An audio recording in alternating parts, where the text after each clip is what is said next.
다 함께 사도신경 하심으로 2023년도 5월 2일 화요일 온라인 아침 기도회 하나님께 올려드리겠습니다. 전능하사 천지를 만드신 하나님 아버지를 내가 믿사오며 그 외아들 우리 주 예수 그리스도를 믿사오니 이는 성령으로 잉태하사 동정녀 마리아에게 나시고 본디오 빌라도에게 고난을 받으사 십자가에 못 박혀 죽으시고 장사한 지 사흘 만에 죽은 자 가운데서 다시 살아나시며 하늘에 오르사 전능하신 하나님 우편에 앉아 계시다가 저리로서 산자와 죽은 자를 심판하러 오시리라. 성령을 믿사오며 거룩한 공회와 성도가 서로 교통하는 것과 죄를 사하여 주시는 것과 몸이 다시 사는 것과 영원히 사는 것을 믿사옵나이다. 아멘. 찬송가 269장 찬송하시겠습니다. 그 참혹한 십자가에 주 달려 흘린 피 샘물같이 늘 흘러서 죄 씻어 주시네. 값없어도 다 나와서 내 죄를 보하면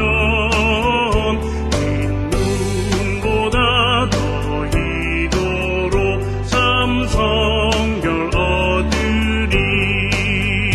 나 믿노라 그 보혈 공로를 흠없어도 피 흘리사 날 구원하셨네.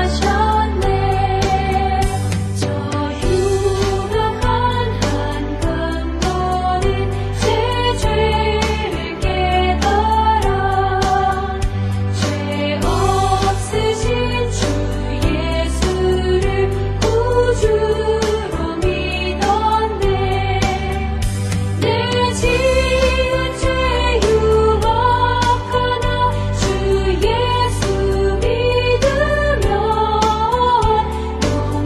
용서하는 강도같이 곧 구원받으리. 나 믿노라 그 보혈 공로를 흠없어도 피 흘리사 날 구원하셨네. 온 백성의 죄 사하신 하나님 어린 양 그 십자가 지심으로 온 인류 구했네. 저 영원한 새 나라에 다 같이 모여서 흠없고 한복처럼 새 노래 부르리. 나 믿노라 그 보혈 공로를 흠없어도 피 흘리사 날 구원하셨네.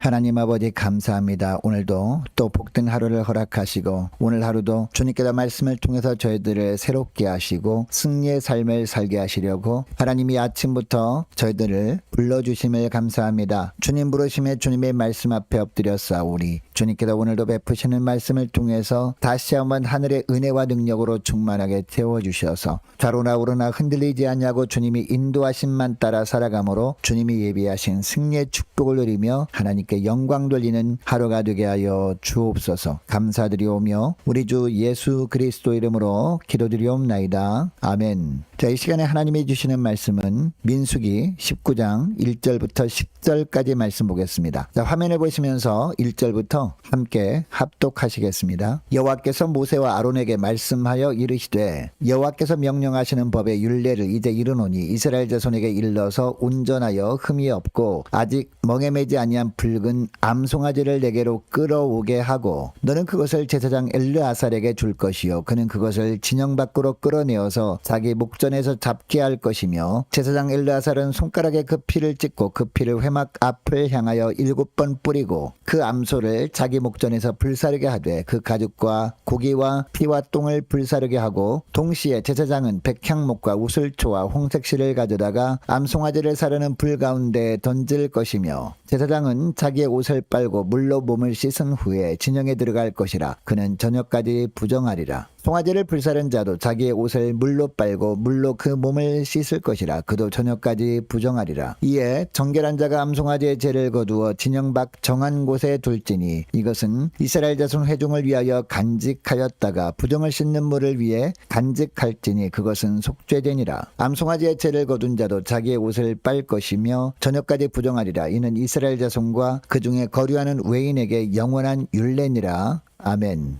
여러분, 로마서 3장 23절 말씀에 보면 모든 사람이 죄를 범하였음에 하나님의 영광에 이르지 못하더니 라는 말씀이 나옵니다. 여러분, 이 구절에 나오는 하나님의 영광에 이르는 삶이란 어떤 삶을 말하는 것일까요? 하나님이 주시길 원하시는 축복을 풍성히 누리며 사는 겁니다. 즉 아담이 죄를 범하기 전에 하나님께서 주셔서 누렸던 풍성한 축복을 우리도 누리며 사는 것, 이것을 하나님의 영광에 이르는 삶이라고 하는 겁니다. 생육하고 번성하고 온 땅에 충만하게 뿐만 아니라 정복하고 다스리는 축복을 누리며 사는 겁니다. 한마디로 하면 하나님께서 우리를 위해서 예비해 놓으신 축복들을 풍성히 받아 누리며 사는 겁니다. 그런데 이 땅에 그 어떤 사람도 하나님이 원하시는 이 축복을 누리지 못했습니다. 이 축복은 죄가 없는 자나 죄를 사함받은 자만이 누릴 수 있는데 모든 사람이 다 죄를 범하였기 때문에 하나님이 예비하신 축복들을 누리지 못하고 있었던 겁니다. 이것을 하나님께서 보시고 안타깝게 여기셔서 죄 없으신 하나님의 아들 예수 그리스도를 이 땅에 보내주셨습니다. 그리고 죄 없으신 예수님께서 십자가에 달려 피 흘려 죽으셨습니다. 우리 죄를 대신 담당해 주신 겁니다. 그리고 부활 승천하시고 성령을 보내주셨습니다. 성령께서 예수 믿을 마음을 우리에게 부어주실 때 순종함으로 마음의 문을 열고 예수님을 영접한 사람들은 예수님의 보혈로 죄를 깨끗하게 사해 주셨습니다. 그리고 하나님이 예비하신 축복을 누리며 살 수 있도록 은혜를 베풀어 주십니다. 자, 오늘 본문은 이것을 상징적으로 보여주는 본문입니다. 여러분, 예수님이 십자가 공로를 의지하는 사람이라면 그러면 어떤 삶을 살아야 할까요? 첫째로 경건에 이르는 훈련에 매진해야 한다는 겁니다. 자, 1절 2절 말씀을 보니까 하나님은 모세와 아론에게 온전하여 흠이 없고 아직 멍에를 뵌 적이 없는 붉은 암송아지를 끌어오라 라고 하십니다. 여러분, 여기서 붉은 암송아지는요, 완전히 성숙한 암소와 새끼 암송아지의 중간쯤 되는 아무런 흠이 없는 젊은 암송아지를 말합니다. 그리고 이 붉은 암송아지는 십자가에서 피를 흘리심으로 인류의 죄악을 깨끗하게 씻으신 예수 그리스도를 상징하는 겁니다. 자, 3절 말씀을 보니까 아론의 아들 제사장 엘르아살에게 진영 밖에서 자신이 목전에서 암송아지를 죽이도록 합니다. 그리고 4절을 보니까 그 피를 회막 앞쪽을 향해서 7번 뿌리도록 합니다. 여러분, 엘르아살이 이렇게 해야 한다고 하신 이유가 뭘까요? 엘르아살은 아론을 이어서 대제사장의 사역을 이어받을 아론의 아들이었기 때문입니다. 그리고 당시 대제사장은요, 모든 이스라엘 백성들이 대표였습니다. 그래서 백성들이 대표인 엘르아살이 붉은 암송아지 피를 회막 앞을 향하여 7번 뿌린 것은 이스라엘 전체가 뿌린 겁니다. 여러분, 당시 성막은요, 하나님의 임재의 공간 아니었습니까? 이 하나님 임재의 공간이었기 때문에 죄로 인해서 더럽혀질 수 없었습니다. 그런데 성막을 드나드는 레위인들 그리고 제사장들이 죄로 인해서 영적으로 오염될 수 있었던 성막을 정결하게 유지할 필요가 있었습니다. 그래서 붉은 암송아지 피를 뿌림으로 정결을 유지하라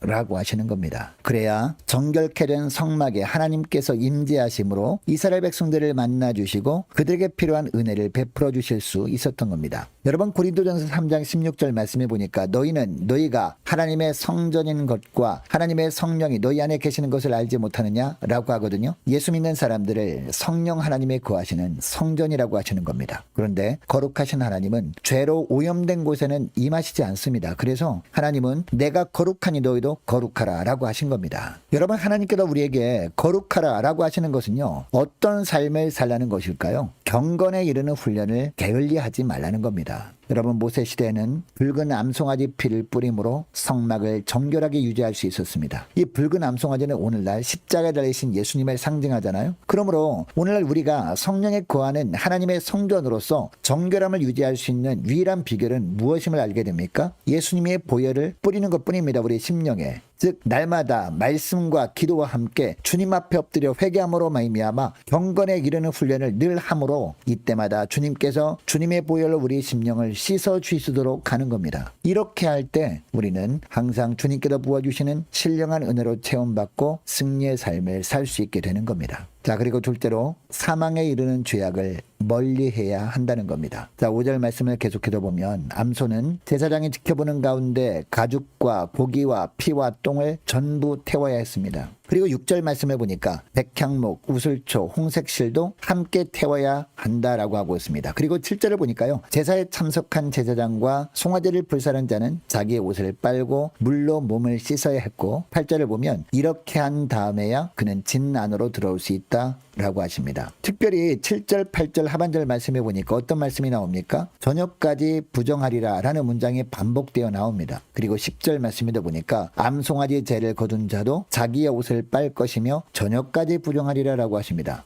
여러분, 하나님께서 말씀하신 대로 행한 사람도 저녁까지 부정하리라 라고 말씀하시는 이유가 뭘까요? 그만큼 죄로 오염되는 것을 경계하라고 하시는 겁니다. 여러분, 야고보서 2장 10절 말씀을 보면 누구든지 온 율법을 지키다가 그 하나를 범하면 모두 범한 자가 되나니라는 말씀이 나오거든요. 아무리 거룩한 삶을 살다가도 아주 작은 죄 하나를 범하면 심령이 죄로 더럽혀져서 하나님의 은혜가 임하는 통로가 막혀버리기 때문에 이렇게 말씀하시는 겁니다. 그러므로 이처럼 사망에 이르는 죄를 멀리하라는 겁니다. 그래서 데살로니가전서 5장 22절에도 보면 악은 어떤 모양이라도 버리라 라고 하시는 겁니다. 자, 그리고 다시 오늘 본문에 돌아와서 9절 말씀도 보니까 정결한 자가 암송아지 죄를 거두어 진영 밖 정한 곳에 둘지니 이것은 이스라엘 자손 회중을 위하여 간직하였다가 부정을 씻는 물을 위해 간직할지니 그것은 속죄제니라 라고 합니다. 여러분이 9절에 나오는 암송아지 제도요, 예수님의 보혈을 의미하거든요. 그러니까 암송아지의 죄를 거두어 회중을 위해 간직하라는 것은 어떤 뜻이냐? 오직 예수님의 보혈의 능력만을 의지할 때만 사망에 이르는 죄악을 멀리할 수 있다는 겁니다. 여러분, 이것을 기억하시고 오직 보혈의 능력만을 의지함으로 말미암아 사망에 이르는 죄악을 멀리하는 삶을 사는 복된 하루가 되시기를 주의 이름으로 축복합니다. 오늘 말씀을 기억하면서 함께 기도하기를 원합니다. 이렇게 기도했으면 좋겠습니다. 하나님, 경건에 이르는 훈련에 더욱 매진함으로 예비된 축복을 풍성히 받아 누리게 하옵소서. 하나님, 주님의 보혈만을 온전히 의지함으로 사망에 이르는 죄를 멀리하도록 도와주옵소서. 함께 기도하기를 원합니다. 오늘도 영적 분별력을 허락해 주셔서 하나님 보시기에 정결한 삶을 살게 하옵소서. 간절히 기도하기를 원합니다. 유초등부, 중고등부, 청년부를 위해서 남녀 전도회와 각 구역을 위해서 함께 기도하기를 원하고 오는 주일에 있을 유아 세례식을 위해서 함께 기도하기를 원하고 5월 한 달 동안 교회 행사들을 위해서 함께 기도하기를 원합니다. 또 많은 환우들이 있습니다. 위해서 기도해 주시기 바랍니다. 군 복무 중인 이시훈 형제와 군입대를 준비 중인 유호성, 박병건 청년을 위해서 함께 기도하기를 원하고 취업을 앞둔 우리 청년들과 성사님들 가정을 위해서 나라와 민족을 위해서 우리 교회 앞날을 위해서 저와 여러분이 가지고 나온 기도 제목을 놓고 우리 함께 기도하기를 원합니다. 기도하겠습니다.